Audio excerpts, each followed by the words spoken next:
Good morning, councillors. I'd like to begin today's meeting by acknowledging the traditional custodians of the land which we are gathered and pay my respects to elders past, present and emerging. Welcome to the City Infrastructure Committee meeting dated the February 11. I now declare this meeting open at 10 o'clock. I'd like to advise attendees in the room that this meeting is being webcast and audio recorded. We'll move to attendees and leave of absence. We have one leave of absence with Councillor Mindy Russell. Do I have a mover for that? Councillor Murphy, seconded by Councillor Wilcox. All those in favour? It's passed unanimously. Also, Mayor Raven is an apology as he's away with ComSec. We'll now move to confirmation of previous meeting minutes.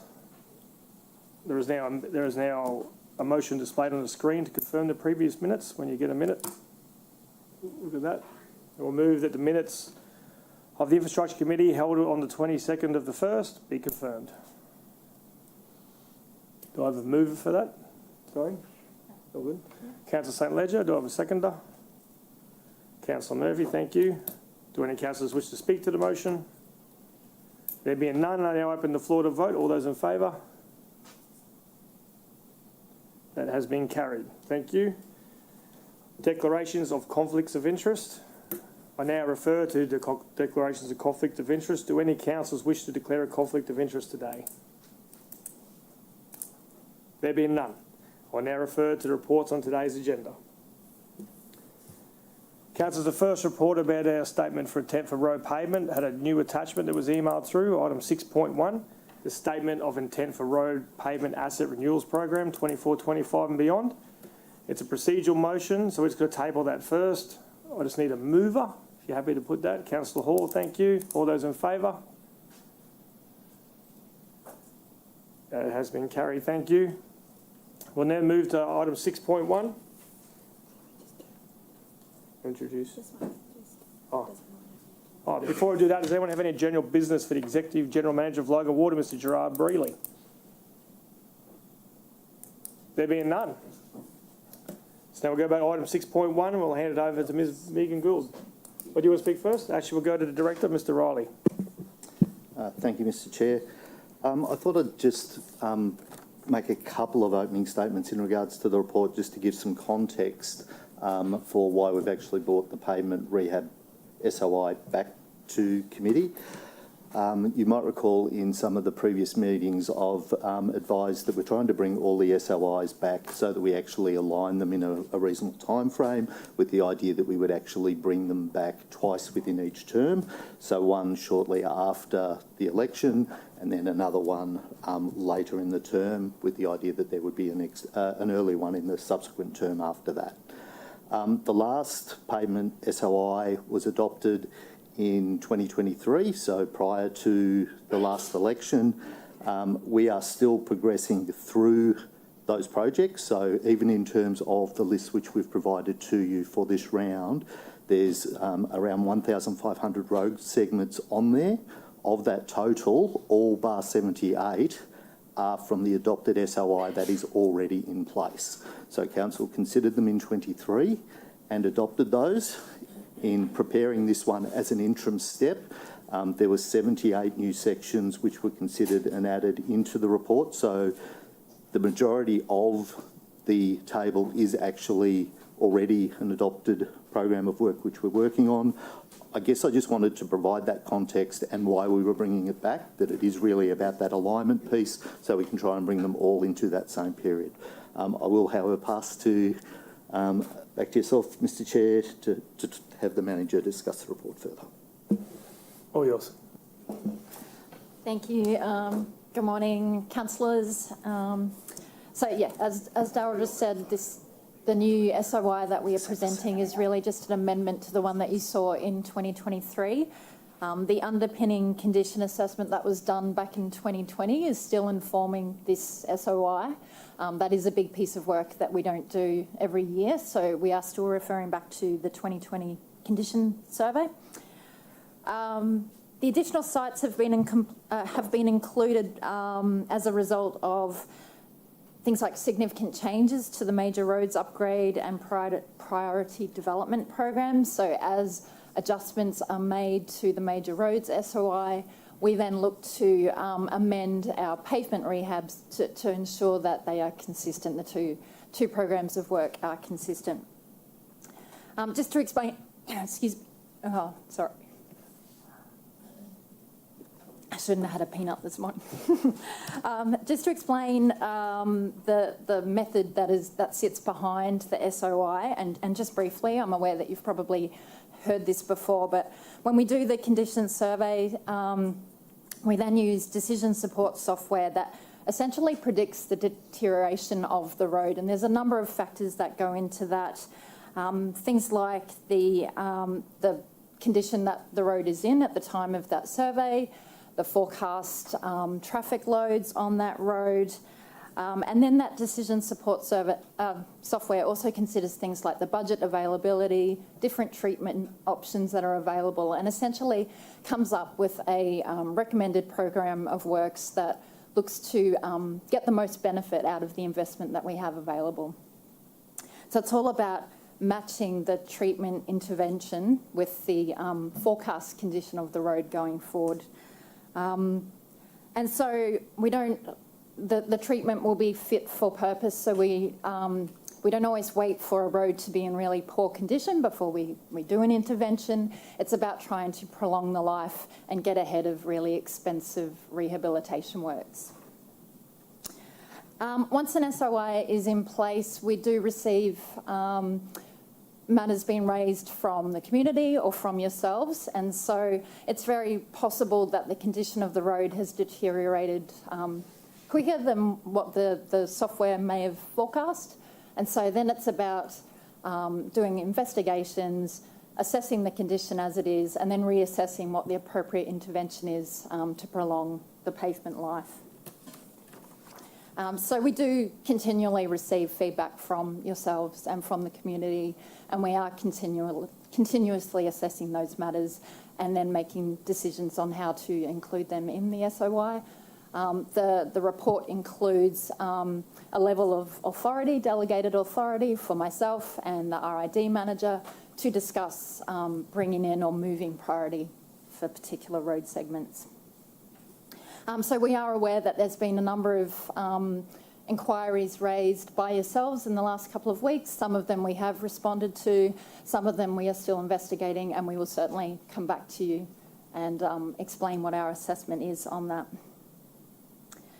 I did also want to point out that, as I said, the condition survey is a very large piece of work. It is very expensive. So we are developing, in conjunction with the university, AI technology that we hope will really improve the efficiency of that survey. So we have a vehicle driving around, capturing images. We're working with the university to machine learn the identification of those defects, and then we can use that to inform the SOI. So that's a really exciting piece of work that's been done.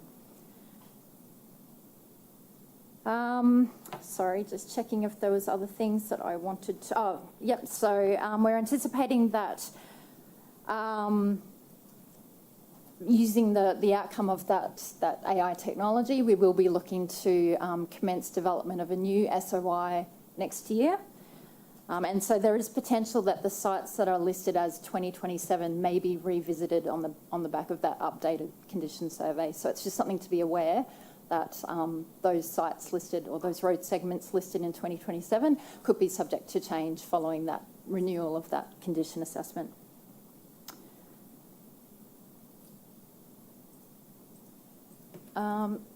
So I think that summarises the main things. So we're happy to take questions on the report itself. Thank you. Thank you. Thank you very much. Councillor Stepp. Thank you, Mr Chair. I sent through a couple of queries a couple of days ago just on 3 roads. I just wanted to get ideally some clarity on those items if I could. One was on Boxer Avenue, because one end of Boxer Avenue obviously got redone when we had that big storm event and the whole road was, and the other end, I'm just confirming it's the other end that would be on the list. The second one was Clark's Road. Obviously, there's been a request in for some drainage works to go happen there, which I'm not sure where that's at. And obviously, it makes sense that you don't, if you're going to be doing resurfacing, etc., that that's somehow incorporated in there. To me, it makes sense. So I'd like to get some clarity on how that's looking and how that's tied in with that. And just finally, with Woodaroo Road, because there's one, basically the one where I get most requests for potholes after a rain event, it's at a scoping stage. So how long after scoping does it generally get to the point where it hits the ground, is what I'm trying to understand, please. Thank you. Through the chair. So I did send a response through this morning, but you probably haven't had a chance to look at it. It was just this morning. That's fine. But essentially, yes, we have taken account of the works that were done on Boxer Avenue. So that section wouldn't get redone. That's fine. Clark's Road has been included on our Emergent Works Master Drainage Program. Yep. That is progressing through that process. Due to our sort of continued concerns about how effective any works might be, we do want that to go through a full design process with RID. And then once, if there are works that we deem to be, that could actually lead to an improvement, then certainly we would look for opportunity to align with pavement works. That is always part of the process, is to align with other works. And Woodaroo Road, from scoping to... I might defer to Anthony on that one. That's fine. Okay. Sorry, the director would like to tell me. I'll answer that one if that's okay. So the process that we actually go through for delivery on the works, within the program we've given some indicative years for the work, but it is reliant on what the solution actually is. It's also reliant on the works which are available for us to package at that point in time. So all of the resurfacing work is done by contractors. We actually package that into a fairly significant package of work which goes out to, we have I think 3 providers on the panel that actually do that. We try to schedule that work so that it's located in close proximity to each other, so we actually get efficiencies of scale and don't have to move equipment a lot. So unfortunately that leaves us with a situation where I don't have a set duration between when we actually get scoping to when that would actually occur. But we would advise once it's on a package, which we've actually let to the contractors for delivery, the engagement team in the road infrastructure delivery branch will reach out and say that those works have been packaged, and then we'll give an idea on the time frame for those. Okay, I mean, I guess that's just one of those roads I'd put down as a priority, only because out of all the roads in my area, that's the one that has the biggest issues with potholes every time we get an event. So that's just my only comment there. So thank you. Thanks. Councillor Lane. Thank you very much. I had a list of questions, which is, how did these roads get identified for resurfacing? How do they get identified generally to make it onto the list? You mean? So as I said, the condition survey is done across the network, and then that gets fed into the decision support software that looks at all these different factors on the current condition, the forecast condition, traffic loads, and essentially maps out the expected deterioration and then what's the most appropriate treatment to maintain the life of the asset. Thanks. So the reason why I was curious about that is I drove around my area. I drove around other areas as well, just to be clear. And there are some where I'm just really confused by why they're even on the list. They're cul-de-sacs. They don't carry a lot of traffic. The roads appear to be in good condition, but I'm not an engineer. So I'm curious as to how some of them got on the list.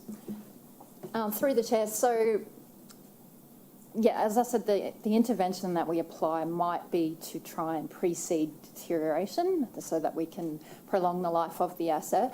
But certainly if there's particular roads that you think perhaps don't need treatment, we're happy to go out and investigate, do an assessment. Perhaps the forecast in the software isn't aligned with what we're seeing on the ground. And so that's where we can use our engineering judgment to make modification to the program. Thank you very much. My question to you is, how come someone doesn't go out and have a look at them before they get on this list? So a good example, and I'll give you an example in my area, David Street. David Street's up for refurbishment. David Street only has 5 houses now because the rail line's taking half of David Street, but it's on the list for refurbishment. There are other little cul-de-sacs. Bly Street, it's a cul-de-sac. It's very, it's used by a really low number of people, and the surface appears to be really good except for the drains need cleaning. But I just don't understand how that made the list. Is it that they cycle around every couple of years, that you say, it's been 15 years since we've resurfaced, we'll just put that one on the list, and no one goes out and physically looks at the street? So the assessment isn't based on some arbitrary rule that says after 15 years it gets resurfaced. So once the computer's generated the list, then one of the engineers will drive through, check each of those lines in the list that it's recommending, and some would be removed, some would be endorsed or shifted to a future year, some might be brought forward in priority. So yeah, each of these ones in the list would have been checked by someone, driving through that section of road, or most of it, to see that it's valid, that it is on the list. But these particular instances, we can check. Sometimes with low traffic roads, there still needs to be Maintenance. some resurfacing, and it may not be sort of obvious from just a quick scan that there's, might appear there's no problem with the road, but sometimes you're looking a bit closer, there are issues that need to be addressed, such as oxidation or other matters. But yeah, we can inspect those roads. Lovely. I'd love to know what the issues are on all of my roads, if that's possible. Sorry, I don't sorry, understand. Councillor Lane, is it okay if the director just like to talk about your Oh, question? sorry, yeah, I was just... Yeah, he's just going to answer it. Yeah. No, by all means, Director. I'm sorry. I was probably just going to add to that there is a really large range of the treatments that we actually do, which range from really a minor resurface or rejuvenation through to full reconstruction.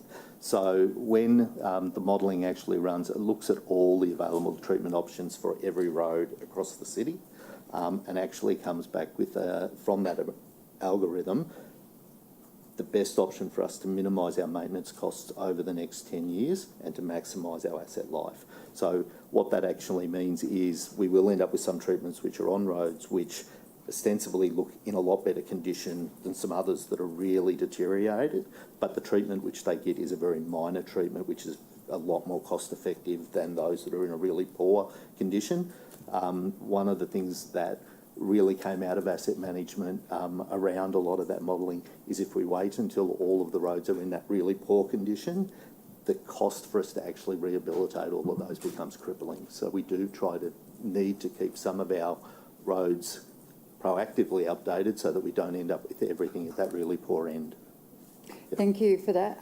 The reason why I ask these questions is when you're a resident living in a street that's about to have road rehabilitation and you've never put a complaint in and you think that your road is really good, no one explains why your road is being replaced. So all they see is that regularly you come along and you take the surface off what they think is a great road that's not full of potholes, that doesn't have any problems, that may have a smidge of cracking or a crocodile crack, whatever the case may be. And they don't understand that. And if I don't understand it, I can't explain it to them, which is the reason why I sent the questions off to officers to get those answers. So I would love to know the reasons why some of my roads are actually on this list. And as I said, I'm not an engineer. I did drive around, and some of them look pretty darn good. So that's why I asked the questions. You finished, Councillor Lane? Councillor Bradley. Thank you. Through the chair, please forgive me if this has been mentioned and I've been a bit vague. Now that my computer is working, I've been focused on that. I just got a question about the table version compared to what we received initially. What is specifically is the difference, and is it possible to get a rundown if there's any difference in Division 1? Through the chair. So there's no difference. It was just a mapped version of what's in the table, just to help you visually see. Okay.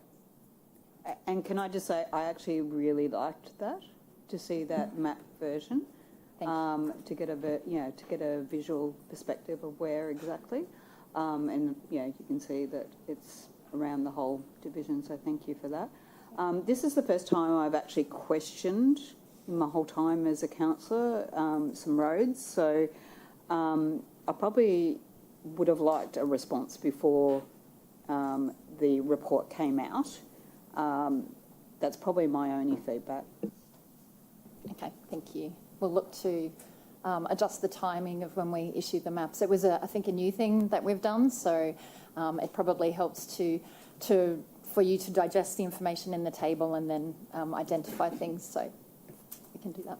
Thank you, Councillor Bradley. Councillor Wilcox. Thank you very much.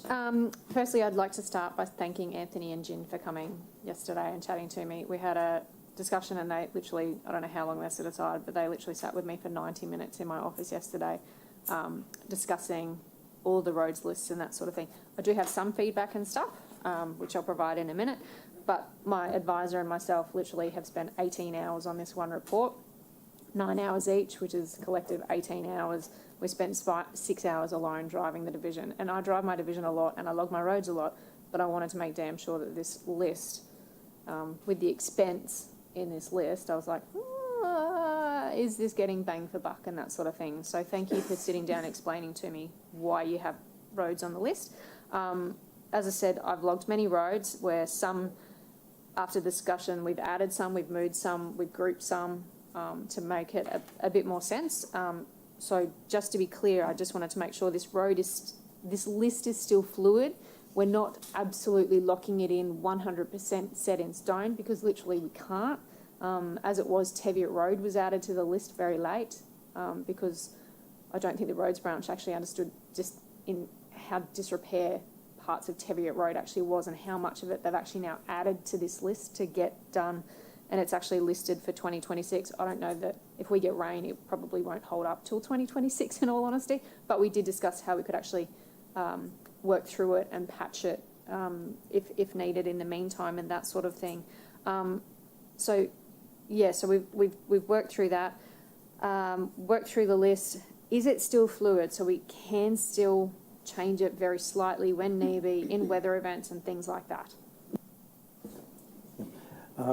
So there'll be particular projects where sometimes, maybe firstly, that this list then is designed to be delivered for the 25-26 projects, that they would be delivered. However, if there's a valid reason about why it needs to be paused or needs to be removed from the program, then that gets reassessed, because there could be, say, a highway upgrade, or the problem might have been partially or fully fixed by RCM, reasons like that, that it may not continue right through to a full rehabilitation. But in general, yep, they would be rehabilitated. But regarding the timing, there is flexibility depending on the condition of a particular road that we can accelerate some if there's valid reasons of rapid deterioration, that they can be delivered earlier, provided that there's capacity within the program to do that, and then that it's also going to displace other priorities. But from time to time, we do need to try and accelerate some particular roads, and then some particular roads, could be delayed if necessary. We just reassess the priority at the time. Thank you. And just some feedback. So Councillor Bradley actually liked your map. I gave Anthony the feedback I couldn't stand it, because geographically I've got the largest division. I actually couldn't move it on the screen, and I couldn't actually blow it up, and I couldn't read the streets. So again, we had to go back and go, hey, I actually need a list of the roads, because this wasn't user friendly for us, and we actually couldn't pull the data out, and we couldn't actually change like a drop down box to go, give me all Division 11 roads. Sorry, I didn't want to look at anyone else's roads. I just needed mine. So we actually had to change it like 3 times before we got it into a list that I could read properly. And that sort of thing. So we did provide that feedback, so you might have to work on it for next time. Question, can I add, and I'm sorry I didn't add this yesterday, can I add to the car park renewal program, I need to add a discussion point in there for Greenbank Community Centre car park. It's potholed, it's rutted, it's basically deteriorating before our eyes, but it's a discussion that needs to be had with the Sky Branch, because they're currently doing a master plan of the whole site, which means the car park will have to be altered and that sort of thing. So this, the car park at Greenbank, the list of car parks there is just road reserve car parks, and that one's a bit more complex in that part of the car parks in the community centre land beyond the road boundary, so wouldn't qualify for this particular list in attachment 5. But there was some discussion previously, and there was maybe a bit of uncertainty maybe around what they were doing, and also the road upgrade needs there's some planning being done. So if there's enough certainty in the future, yeah, potentially it could be considered in the next revision that goes through for the car park list. But at the moment, yeah, there were some uncertainties there, and the endorsement of this is really just for work to be done within the road reserve boundaries. Gotcha. Thank you for clarifying that. And just to clarify for the other councillors, the Goodna Road, Greenbank, opposite State School, detailed design has actually been delivered. So that was a bit of a faux pas. It's actually been delivered just. And just one more thing. You were just talking about the software mapping. How accurate is that software mapping? Like Councillor Lane has just said that, she's got some beautiful roads. And I said it yesterday. I said, for me, the roads look beautiful. Underneath, you said, might not be too bad. But for when residents are driving on these roads and they're like, why are you coming to rip up my road? And we talked about this yesterday. I've got asphalt on my road. They come back and they replace it with chip seal because apparently it was chip seal and that sort of thing. How accurate is the software mapping? Like, how are the engineers going out there? Because they've gone out there, in some cases, 2 years ago to go and check on it, and it really still hasn't deteriorated anymore. And then we're going to come along, rip it up. And for my thing, if you're going to rip it up and replace it with chip seal, it's not like for like, it's like for worse the case for me. Because this is $150 million over 3 years that this project is. And for me, that is a hell of a lot of money when we're getting told funding is tight and we're going to come along, rip up a road that to the naked eye looks pretty damn good. For the chip seal or spray seal type roads in the rural areas, resurfacing them is relatively low cost and could be considered in a way as sort of repainting it in a preventative type measure to keep the water out of the gravel, which will become a much more expensive situation. And at a particular point with the spray seals, once they're heavily oxidised and they lose the stone, it can become quite a rough surface, and then it's quite difficult to just put another thin seal on it, and then it might need a asphalt surfacing, which is more expensive again. So we'll review some of these ones that have been nominated and see if we can come back with some sort of overall assessment and the engineering reasons behind those, why they were selected. But the mapping accuracy. In our asset register, there's road segments, that's what's mapped, that should be reasonably accurate. And then the treatment type is really an assessment of what the pavement engineer, the engineer assessing at the time, thought the treatment should be. And then once the scoping is done, where someone walks along the road, marks it up with paint, and they sort of reconsider things, if that's some time later, then the sort of scale of the treatment can change, or if something drastically changes by the time it gets to delivery, we may have to reconsider things. But usually the roads, particularly those lower traffic roads, will be sort of relatively stable over a couple of years. But we're trying to sort of apply that renewal or preventative treatment sort of ahead of the structural problems, and that's sort of the focus for some of those lower traffic roads. Thank you. Thank you for that. Hopefully you'll come back to me maybe next week with those couple of roads that I mentioned in Munrooban that were chip sealed last year, and they still look like a mess with the chip seal very loose on them and stuff like that. So hopefully you'll come back to me next week with if you can do another seal or something over those. Thanks. Thank you. I'll chime in, Councillor Jackson, if you don't mind, because I was putting myself down. Just a suggestion for me, that this is just my suggestion, with the exception of Councillor St Ledger and Councillor Jackson that weren't here in 23, but so we supported this 23, the SOI. Next time, is it possible to go, this is the SOI from 23 that you supported, and here's the 78 changes? That's just in my head, so I can go, okay, it's hard to remember sometimes everything that you supported, especially with roads and SOIs, but that way I can go, okay, I know we've already passed that. What are the changes? And I think then the 78 councils will be looking at because they're new. If that's just how my head's working, that's all. Councillor Jackson. Thank you. See the updated one I got on Friday has Bumpstead Road for resurfacing, to which I say hallelujah. But question on it, so it's planned for an upgrade, Bumstead Road, but into the Never Never. This is a resurfacing, not an upgrade, is that right?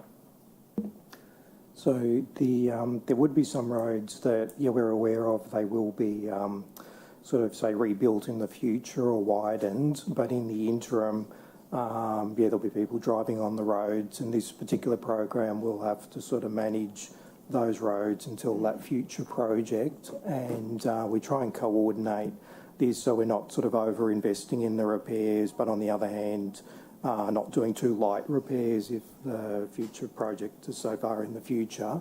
And so we do try and coordinate that the right level of investment in the repairs is done. But sometimes on these upgrade roads, it may be a bit more of a patchwork effect rather than a full sort of rebuild. And but that's around getting value out of what we're doing, right? Yeah, fantastic. And it's in the proposed treatment year, it's got 2025. Is that saying that the resurfacing work is likely to happen in 2025?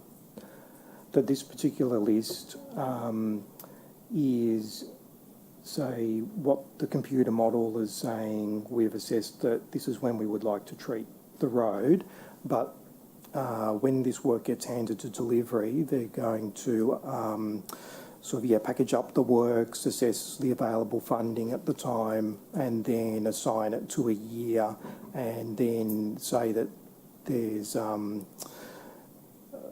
spray seals that need to be redone, then one might sort of end up being delivered in the next year. So this isn't necessarily the definitive of what will happen on the ground. This is if there weren't any constraints around delivery, what we would like to see happen, and delivery will be able to provide further advice about when these roads are, when that particular road is likely to be scheduled. Excellent. Thank you so much. Appreciate it. Thank you, Councillor Jackson. Councillor Fraser. Thank you, Mr. Chair. My question's either for the manager or for the director, whoever wants to chime in, I guess. So the question is, are you happy with the progress of this program? Because there are some that obviously haven't been finished yet that are on a list that suggests that it should have been done sooner than later. But it's just interesting to know if you're happy with the progress, just in your opinion, I guess, and if there's anything that we can do to make things run smoother or faster, can you please also give us an indication of that as well, please? Through you, Mr. Chair. Yes, I am happy with the progress of the program. It is a very large program. As I said at the onset, there's 1,500 road segments over 3 years that we're looking to progress under that. So that's 500 individual projects annually. Some of those do become more complex at times. If we are looking at roads and we are seeing structural failures that we're having some trouble identifying what they are, then we can see some roads that take us a little bit longer to resolve something so that we're more certain of the outcome that we're going to get. But we have been delivering robustly against the program for the last few years, and certainly we have plans in place and contractual arrangements in place to be able to progress that over the upcoming period as well.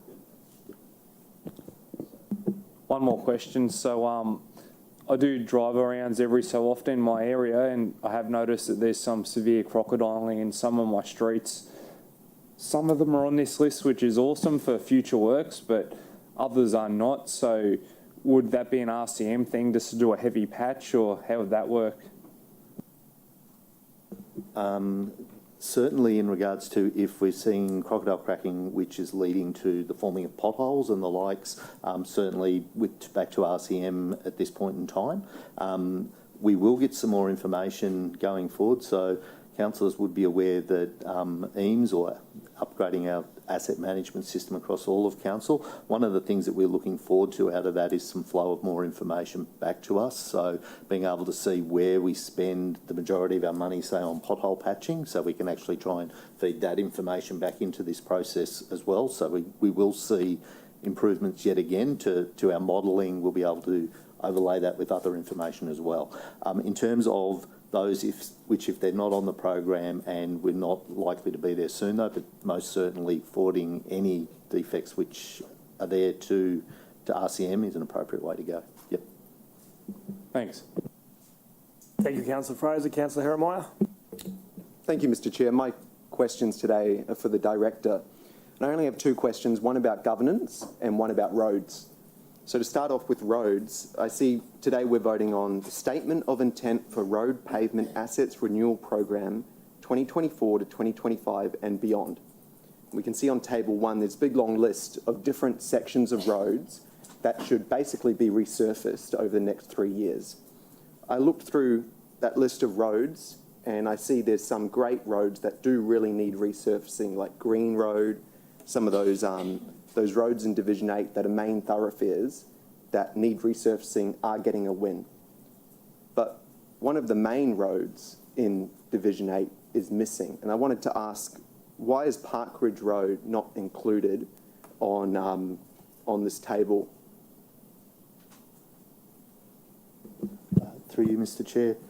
I believe that Park Ridge Road is included in the table. I think there's 9 road segments in Park Ridge Road, which the officers, I think, sent you back an email listing those segments. In the attachment? No, separately on yesterday, I believe, yesterday morning, council officers sent back a list of 19 road segments, I believe 9 of which were on Park Ridge Road and 10 are on Green Road. Okay. And what years are Park Ridge Road segments designated for? I don't know that off the cuff. I would have to refer to the list as well, but I'm more than happy to... The agenda in front of me doesn't include Park Ridge Road. Through the chair, that would be the error of the initial one that was sent around, so we do apologise for that. So a revised one was issued. Do you have the revised one? It was tabled, well, we have a printed copy here, but it was tabled at the start of the meeting. Can you please have a look through and let me know what year Park Ridge Road is scheduled for? We can certainly provide that to you, yes. Okay. My second question is around governance. So item 8 of the motion that we're voting on today states that the Road Infrastructure Planning Manager be authorised to add or remove projects from the Statement of Intent for Road Pavement Asset Renewal Program, etc., as attached to this report, quote, where there are changes in condition, safety, prioritisation or other relevant matters. The reason why these Statement of Intents are brought to Council is so they're published in an open, transparent way that the public can access, that the public can see and understand what are the prioritisations for resurfacing on the roads across our city. And it's also so the public's representatives, who they voted for, can decide whether or not the Statement of Intent is appropriate. This Section 8 of the motion that we're voting on grants the Road Infrastructure Planning Manager, who is a council officer, to have the discretion to change the Statement of Intent without even notifying the council or the public, with a very broad discretion based on, quote, other relevant matters. Is that correct? Through you, Mr. Chair. That is what's proposed in the report, and it really ties back, if I can provide some advice around that, to the discussion which Councillor Wilcox raised earlier, which is there is a considerable amount of time that happens between when we do condition surveys to when we have our next condition survey. There is potential for roads to deteriorate in regards to condition, and having some ability to be able to assess that and to bring those roads onto the pavement rehabilitation program if that becomes urgent. Now, I would require that the manager actually have reasons for that, and they should be technical in nature, with safety being one of the most significant tied to that. But it's about trying to, I guess, give an avenue for council where there are things which are emergent that we need to do work on, that we have a capacity to do that without having to come back to a full resolution to adopt the whole SOI again to be able to do that. So I would not expect that roads would particularly drop off the list without there was a really valid reason for that, which would need to be documented and recorded as well. But it is around trying to have a safeguard for council around where things deteriorate, and there needs to be some ability to respond to that. Now, that's reasonable what you say, but that's not what's written down. Now, what's written down is that, let's say in that hypothetical, there is an urgent case where a section of road needs to be resurfaced as a priority. Under the discretion that this vote grants the council officers, they don't need to document it, they don't need to notify council, they don't need to have a technical reason, they have a very broad mandate of any relevant matter. Now, I support resurfacing, I support giving the engineers the discretion to do a good job. I don't support the granting of a power to allow council officers to change a statement of intent without even letting the community or their representatives know. I hope next time we'll see what the council officers say reflected in the motion. But thank you for the answer, and I'm looking forward to Parkridge Road. That sounds like great news. Any other questions from any councillors? There being none, you will see a motion up on the board. Whenever you're ready and you've had a read, if someone would be happy to move the motion.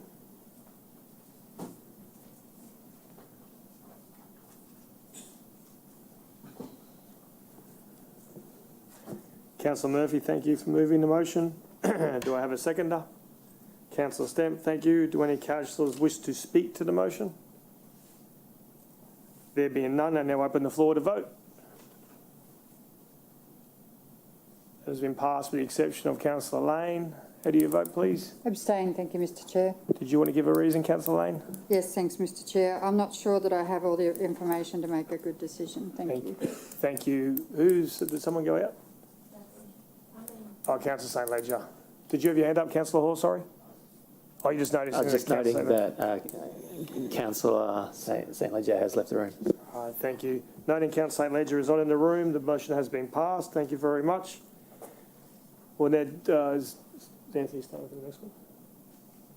Thank you, Mr. Southern. Sorry, his nickname just slipped in there.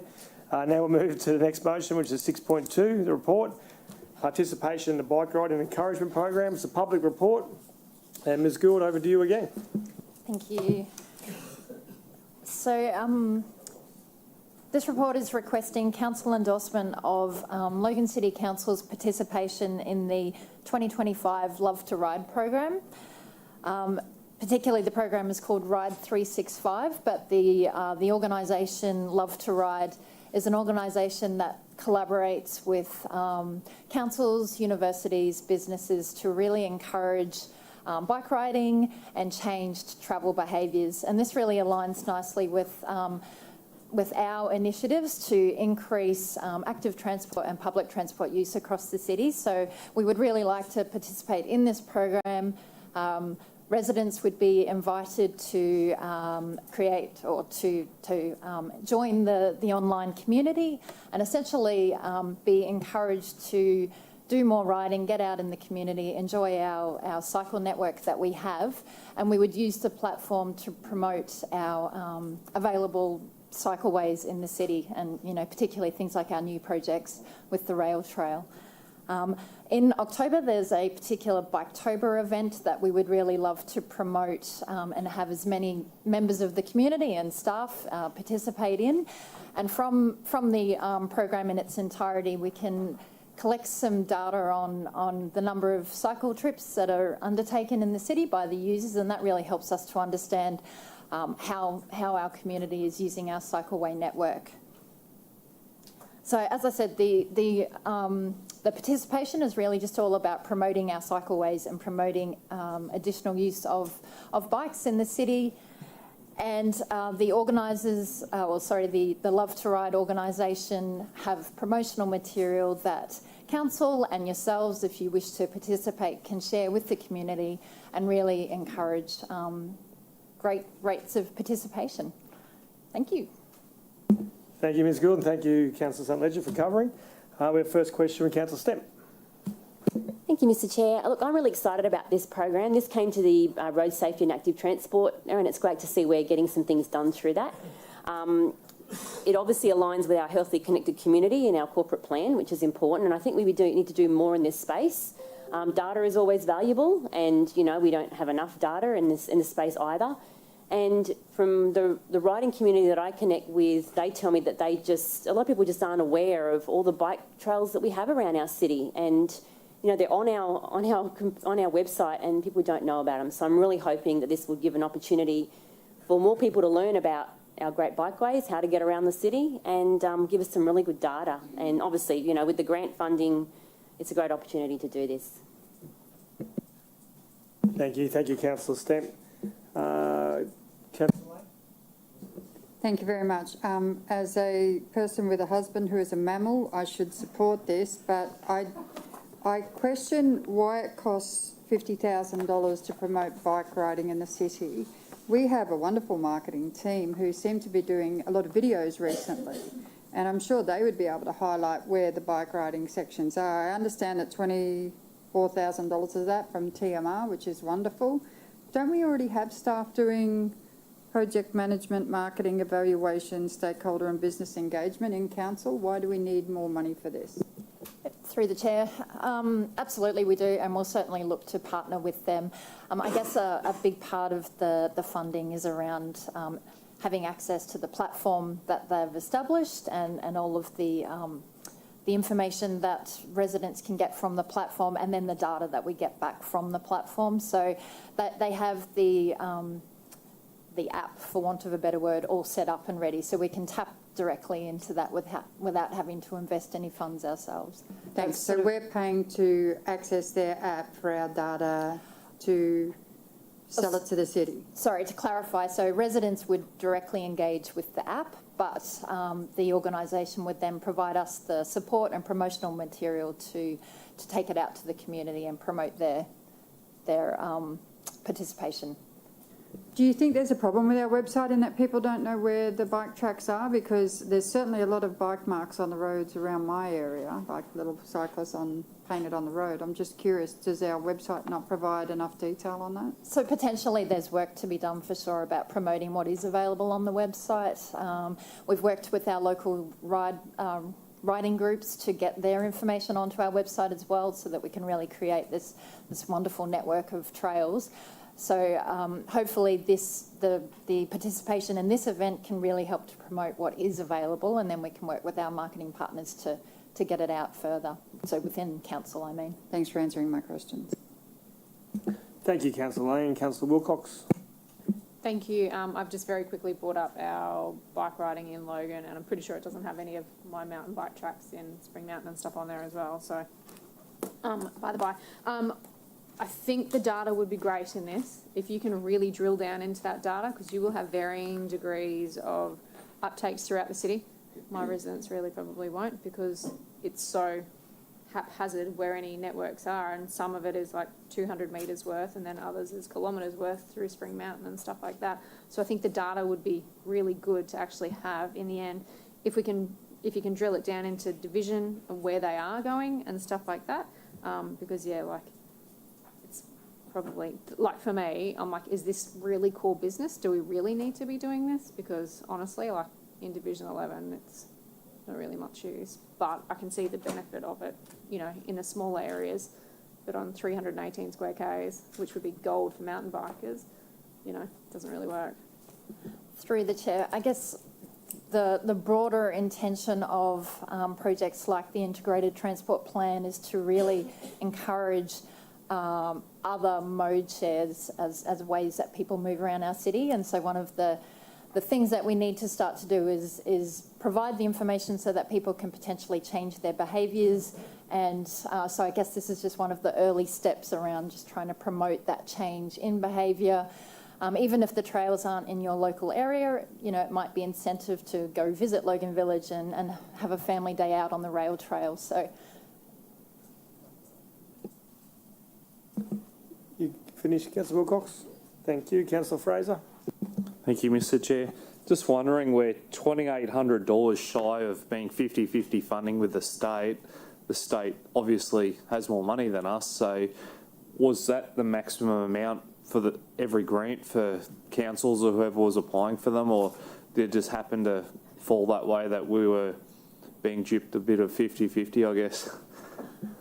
Through the chair, I would have to confirm the specific criteria for the grant, but my understanding was it was a bit of a fixed fee situation, and we were able to fund the gap. Thank you, Councillor Fraser. Councillor Bradley. Thank you. Through the chair, I've just downloaded the app and I'm not sure it will really get utilised. That's just my opinion, because you've got to you've got to download the app to do it, and a lot of cyclists use Strava or what other popular apps. But I will say there is definitely, this is something that council should support, in my opinion. We've got a massive Daisy Hill Conservation Park, where probably our biggest attractor to our city, where we've got mountain bikers, walkers. You only have to go there and you see people from outside coming to us. So a lot of people don't even realise they're in the city of Logan. But I'm supportive of it, but I'm not 100% convinced that you'll be able to get people to use the app. And even just on the website, and look at the website, you have to enter your data before you can actually get any information. So, yeah, that's my only concern. Thank you, Councillor Bradley. Councillor Jackson. Thank you. I think Councillor Bradley makes a great point on the app adoption. That would be difficult. Any app adoption is difficult, but are we not able to get data from Strava and other popular platforms? I'm assuming bike riders don't ride without actually tracking their data because they love their data as well. Why wouldn't we be trying to interact with those platforms to get the data if data is the big driver? Yeah, through the chair, I'm not sure of the arrangements in terms of software like Strava and how whether you can actually access that data. We can explore that. When we do things like the integrated transport plan, we do large community consultation activity, and we get data through that way. So it's not primary. So the Biketober event in particular, we can really hopefully promote it within the community and within council as a bit of a competition of seeing how many rides people or groups can clock up. So it is also, and regular riders and regular runners might use Strava, but the likes of myself do not. So it might be tapping into different audiences that perhaps aren't into Strava, but might enjoy participating as a family or as a community group in the event. I think anyone tracking on Strava and then having to do this other app as well and having to make a choice between the two is going to stick with what they do for their personal use. So that could be a complication. Is this the first off? First time we've done this on the riding? Yes, it is. Excellent. And how many people are we expecting to engage? That's a good question. I'd probably have to come back to you on that one. I'm not sure on the expected participation. No worries. Thank you. Thank you, Councillor Jackson. I'll just chime in. Further to Councillor Bradley's point, is there a way that we could ask to see if we could still tap into their data if it's a possibility? Like the suggestion's been floated. Is it possible just to harm us sort of looking into it, the Strava? Yeah, just to see if we can. Is that possible? Mm-hmm. That's just my opinion. Thank you. Sorry. Yeah, I'll go to these guys. Or is that a response to that? Councillor Lane, is that a response to me or do you want to go at the end? Thank you. Miriam, Councillor Stamp.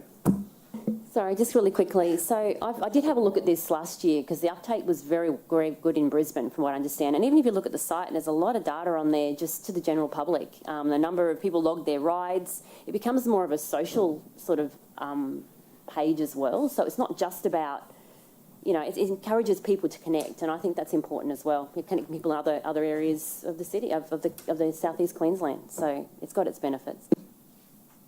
Thank you. I guarantee Councillor Stamp will be the first one on the tracks trying to win the race, knowing you. Councillor Bradley, sorry, you had another question? Probably more of a statement. I have participated in other events, so it's not the first. Sorry. You're good? Yeah, thank you. Councillor Lane. So sorry, I'm really sorry about this. One quick question. Love to Ride is an online group, yes? It's an organisation that has created this online platform. Who heads it up? Who are the organisers of this group? I think it's just, I'd have to do I'd have to come back to you on specific details, but it's essentially a group of individuals who have come together to try and No worries. Are we paying advocate. them to do it, or we're paying council to do it? Just so I'm clear in my mind. Because if I don't know who it is, So we pay a fee to them to provide us the access to the system and then the information to promote the events. but we don't know who they are. We know the organisation, we don't know the individuals behind it, but we have met with representatives from Love to Ride. So we met with them last year a number of times just to talk through what they can offer and what Yeah, the only reason why I participation ask would is look like. because from a governance perspective, handing money over to people, we need to know who they are before we can do that. And that's a real clear thing, because if I've got a conflict and I don't know it, then I can end up in the old prison orange, so I just don't want to do that. I will ensure that we've gone through the appropriate checks before we issue any purchase order or anything. Yeah. Thank you. Councillor Jeremiah. Thank you. I have some boring questions about governance. Section 2, interested parties. That's the perfect section to put in the directors of this organisation, Love to Ride. We've seen it happen with planning applications, have really improved over the last 4 years when it comes to making sure that interested party section is filled out. Council has its internal processes to make sure conflicts of interest are mitigated when it comes to approving contracts, but councillors have their own individual obligations that rest on our heads. So making sure that that interested party section is filled out would be really beneficial. My questions are to the director. It's about the timing of it. So we have a budget process where the councillors sit and compare all of these different new spending ideas for the city, and it's all done in the same venue at around the same time, so each idea can be weighed equally against each other and they all get a fair shot. This report mentions that an investment proposal was prepared for this idea, but it was decided to bring it to committee to make sure that the program won't reduce its duration. If this committee report was rescheduled to rather be considered as an investment proposal in the budget process, so it's fair against all the other spending ideas, how much would the duration of the program be reduced by? Through you, Mr. Chair. Could I answer both of those two questions in order, if that's okay? So certainly the interested parties take on board that we need to do better in regards to that so that you actually are informed to make that decision. We will collect that information and make sure that we actually distribute that to all of the councillors prior to your vote on this in full council so that you can assess those individuals and be comfortable that you know where you're at. So we'll certainly follow up on that. In regards to the investment proposal, so there was already a concept investment proposal done in regards to this activity, and it is an item that we will still bring as an investment proposal. Our difficulty when we looked at the timing is that this program is an annual program, and at the moment it's actually kicking off. They approached us fairly late last year, around August, September, and asked would council like to be involved at that point in time. The difficulty that we have, and would be the same case if we waited until the investment proposals went through, which would be adopted with the budget in June, is that we lose about 4 or 5 months of their actual communication to the public, where they're actually trying to engage and get people to sign up for October. So if we actually waited until that point, we would actually be still paying the same fee, but we would only get a fraction of the benefit from actually being involved in this for the duration. With the investment proposal, it would have left us in a situation where I believe the only way we could have got value for that would have been in the 2026 financial year, calendar year for delivery of the program rather than in the 2025. We have the grant funding which is being applied to us that we can actually use for this purpose, but I don't believe we can carry that over into 2026. So we would have lost an opportunity. So on that basis, we certainly made the call to bring it to council so that you could actually consider that, be across the funding which we had available and being able to maximise the program if we do be involved with it, rather than waiting until the budget's adopted mid-year, when we would lose about 4 months' worth of promotional material and involvement to actually get people involved in the program. And if we waited until that budget cycle process, we would also lose that $24,860 from the state. Without, we could get them to extend it to a future year, but that's then optional with them rather than with us. Okay. I appreciate the comments around making sure the interested parties section is filled out. I'm Yes. looking forward to receiving that info. Yes. Thank you, Councillor Heremiah. Councillor Wilcox. Thanks. Just noting the two discussion points that we've just had on interested party, I'm just going to put this forward. I don't mind if people want to vote on the motion that's up there, but I would prefer to defer it to ordinary council to vote on it until we actually have a full list of the interested parties. Thank you.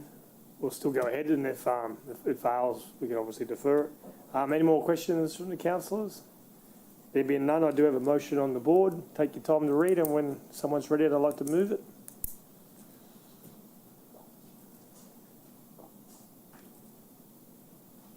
It's been moved by Councillor Hall, thank you. Do I have a seconder? Councillor St Ledger. Does anyone wish to speak to the motion? There being none, I now open the floor to vote. All those in favour? We'll go around the room, starting with Councillor Bradley, please.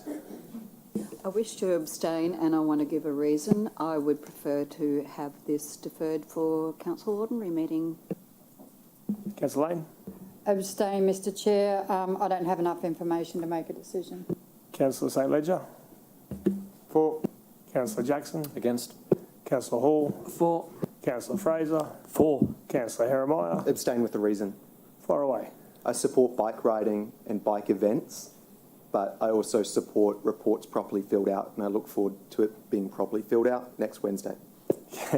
Councillor Stamp. I'm abstaining also, fully support the program, Yeah. as you know, but would prefer to have it deferred to ordinary council. Councillor Wilcox. Abstain with a reason, and again, I would like to defer to ordinary council so we have the interested parties listed. Councillor Murphy. For. And I am for. We'll just quickly do some numbers.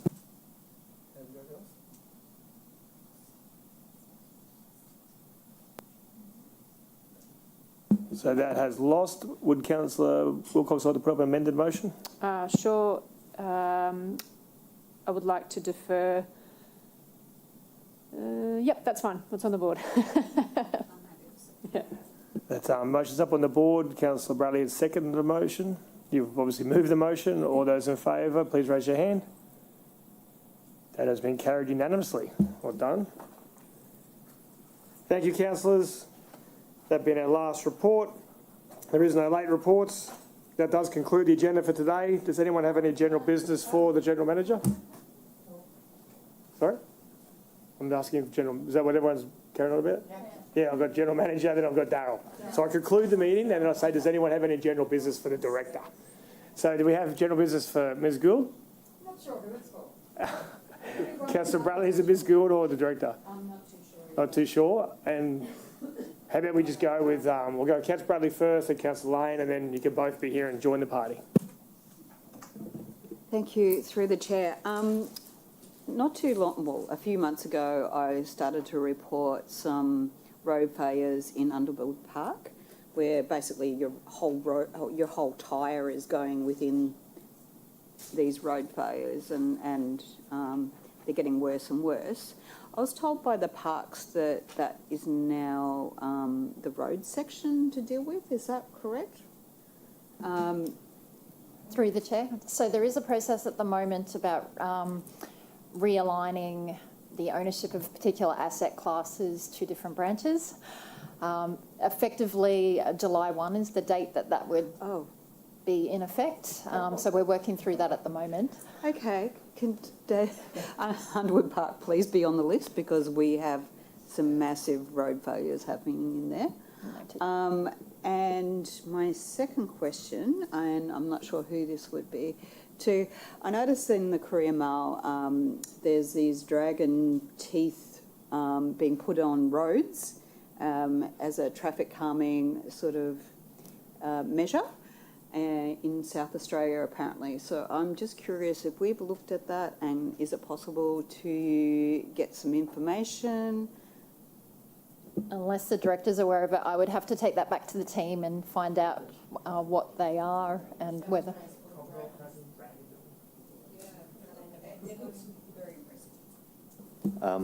Through you, Mr Chair, yes, certainly we'd love to have a look at that. If you can send us some information on that, we'll do some research and get some background on it. Yep. Thank you, Councillor Bradley. Councillor Lane. Thank you. So I'm not sure who this goes to, but I'm just ferreting around. So we've had road rehabilitation today, we've had pavement rehabilitation, we've had tyres going down into dips, and there is actually a property at 382 Kingston Road, and it borders between Kingston Road and Lovell Street, Slacks Creek. Borman Street, so Maple Park State School families use this property to get to Kingston Road. And what's happening is they're being severely damaged by what is local road traffic through their business. And they were looking at whether or not they should put a fence up to actually block off the business from Lovell Street. And my understanding is someone said that it's a local thoroughfare. So if that's the case for 382 Kingston Road, do we contribute to any of the car park costs of renewing it when trucks and cars and other things are using it as a local thoroughfare, or can businesses shut them off as they see fit? Through you, Mr Chair, we will need to take that on notice and actually have a look. I don't know the site, I don't know the land I'm happy for you to tenure. take it on notice, Mr. Yeah. Director. Well, I understand that it is actually technically across the road from my area. A lot of my residents use that, and when the business said that they were looking at potentially closing off that back entrance, they all had a bit of a flip out. So, but it's a business, they're allowed to do whatever they want within their boundary. I would imagine if they want to put a fence across there, they can. We would need to look at the land tenure, see if there's any easements, go through and explore all of that. I don't know that off the cuff, so there would be a piece of work for us to do. Yeah, because the car park is appalling, and you could lose a gets in some of the potholes in that. So, yeah, thank you. Thanks. Thank you, Councillor Lane. Councillor Wilcox. Thank you very much. My question, I think, is for the Director. Follow-up question for you. How is the Rose Almond Gate going for EDQ? Has it been sent? Has it been finalised? Or maybe Paul, if he's up the back. I don't know. Either one. Through you, Mr Chair. We have drafted correspondence which I believe we have sent to EDQ advising that we don't object to the gate not being put back in place, but we have suggested that they do need to look at some of the traffic management in that localised area. So I haven't heard back at this stage, but I believe that that's now with them. Terrific. Thank you very much. Looking forward to having the response and getting some traffic calming in there. Another question or another point for you, Daryl, just in future with the SOI list, could councillors please be engaged in the process 2 months out? Giving us the list not even 2 weeks out and then having to rejig it so I could actually read it properly would be amazing. We're engaged in quite a few other things with a lot of time, and this is like happened time and time again, and very quickly like trying to literally block out time to make sure that the lists are right and get them jigged, because as they say, like they checked on the roads 2 years ago, and to get them to jig them like isn't very time effective. So if we could be engaged 2 months out, possibly, that would be Thank you. We'll take that on board. Yes. awesome. And with that, you will now see a lot more crocodile cracking and a lot more tar sealing requests come through from me. Thank you. Thank you, Councillor Wilcox. We've got 2 more, but they're not for you, Ms Gould. So everyone's happy Ms Gould can escape and get back to work. Thank you for all your work. Councillor Herrmeyer. Thank you, Mr Chair. My question today is for the Director of the Roads Department. A number of years ago, the state government decided to approve a new school on Park Ridge Road. Now, normally when developments are approved in Division 8, they go through council, and council has the opportunity to condition that developer to put footpaths and road upgrades in as a part of their development approval. Now, we didn't get that opportunity with the new state government school, and what we've seen is a lack of footpath connections running along Park Ridge Road, specifically to Mount Archer Road. Now, instead of playing political blame games, my focus is getting the job done, and what I've managed to do is, despite council only collecting 3% of government revenue, I've identified a section of the city budget that could be used to build a footpath to connect the new school to Mount Archer Road, and the hundreds of kids that live there. Now, my question for the director is, when should we expect to get an accurate quote and an opportunity for councillors to vote on whether or not that section of the city budget should be used to build that much needed footpath? Through you, Mr. Chair.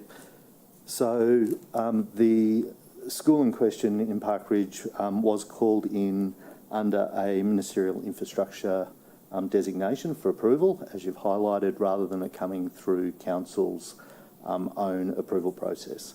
The state did reach out to us in advance of actually making that approval, and were provided advice from council that the connection to the existing footpath network is something that should be included in the approval, which we provided to them in advance. As you would be aware, they didn't include that in their approval when they provided that, despite the fact that we would have done that if it was with council. We did engage with them through our DA area a couple of times during the construction of the school to highlight to them that they did have a connectivity issue and that they should be looking at that, which they chose not to do at that stage, and have subsequently raised with council, yourself, but also back with council directly in regards to that connection being provided. At the moment, there is draft correspondence which will be going from the Mayor back to local MPs in regards to that matter, which have been raised, I believe. So I would be cautious not to take a position which would be similar or dissimilar to where the Mayor chooses to be. I know we have done some planning work which we have provided to you in regards to what the likely cost of a connection in that area would be. And we've looked at that in regards to that connection being on Park Ridge Road itself, which is particularly difficult. The creek is very significant in that area, which is an extension of Schmitz Creek where it runs up through that area. We, at the moment, following probably the engagement that we had last week via email, been looking to see what we might be able to do that might be a more cost-effective solution to be able to provide a connection in that area, which might be able to be done back within the estate itself rather than on Park Ridge Road. So we've undertaken to come back to you with some more details around what that might look like and what the likely cost on that could be. Now, my opening point would be that I think it still is a connection which the state should have provided to their facility, and we should be asking them to do that, but certainly happy that we would be doing planning work with you to talk about what other alternatives might be out there that we would then have some planning and knowledge in regards to. Thank you. And the approach I take to it is we don't control the past. We don't control what the state government does. What we control is what we do. And in this building right now, I've identified in the city budget money that could be used, but what we require for councillors to consider that proposal is for the bureaucrats to put it up in this very room in this committee. So I'm meeting with the roads department this very afternoon, and we'll be working on how do we get that up for a consideration for councillors. I hope that the roads department is treating this as an urgent situation, as a situation of safety for children in the community, and that we can get this project done ASAP. Thank you. Thank you, Councillor Hermeyer. Councillor Jackson. Thank you, Chair. Thank you, Mr. Riley. We're in the middle of budget process, and I'm interested in finding out from directors what incentives or rewards are there within our organisation for staff to be innovative, particularly as regards safety, productivity and efficiency. Are there any schemes is there any reward system for staff to be finding better ways to do things within the org? Thank you.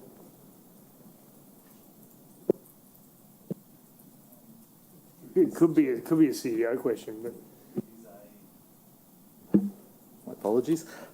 It is a very broad question, and it has very overarching,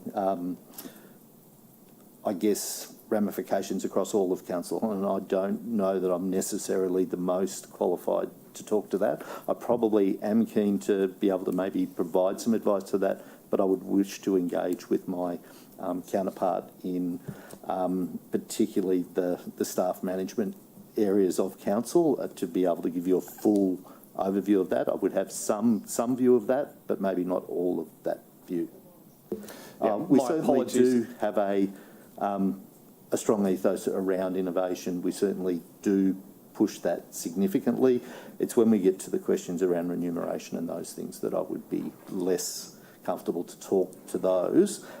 We certainly are trying to work strongly around a continuous improvement nature. It is in all of our business planning work, but we also are working on systems and processes too. So can certainly provide some overview to that, but would be keen to maybe do that in a more structured way.